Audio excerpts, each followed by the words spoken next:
जीवन के 10 मिनट बैठिए इन लोगों के साथ। नंबर 1, 10 मिनट अपनी पत्नी के पास बैठिए। आप महसूस करेंगे कि ज़िंदगी बहुत मुश्किल है।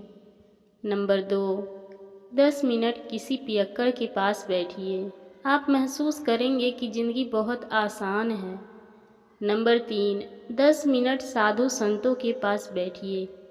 आप महसूस करेंगे कि सब कुछ दान कर दे और संन्यास ले लें। नंबर 4, 10 मिनट राजनेता के पास बैठिए। आप महसूस करेंगे कि आपकी सारी पढ़ाई लिखाई बेकार है।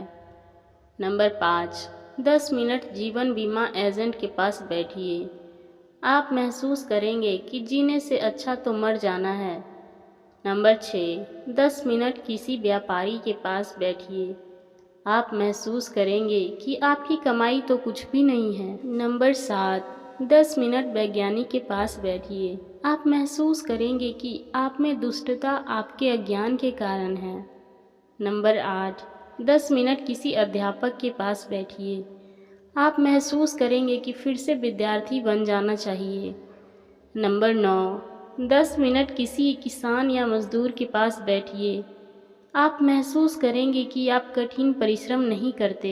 नंबर 10, 10 मिनट किसी फौजी के पास बैठिए। आप महसूस करेंगे कि आपकी नौकरी और त्याग बहुत छोटी है। नंबर 11, 10 मिनट शमशान घाट तक अर्थी के साथ जाइए। आप महसूस करेंगे कि ज़िंदगी में सब मोह माया है, त्याग दें। नंबर 12, 10 मिनट किसी अच्छे दोस्त के साथ बैठिए। आप महसूस करेंगे आपकी ज़िंदगी स्वर्ग से भी सुंदर है। आशा करती हूँ आपको इस वीडियो से अच्छी जानकारी मिली होगी। अगर वीडियो पसंद आई हो तो लाइक, शेयर और कमेंट करना ना भूलें। चैनल पर नए हैं तो प्लीज़ सब्सक्राइब करें।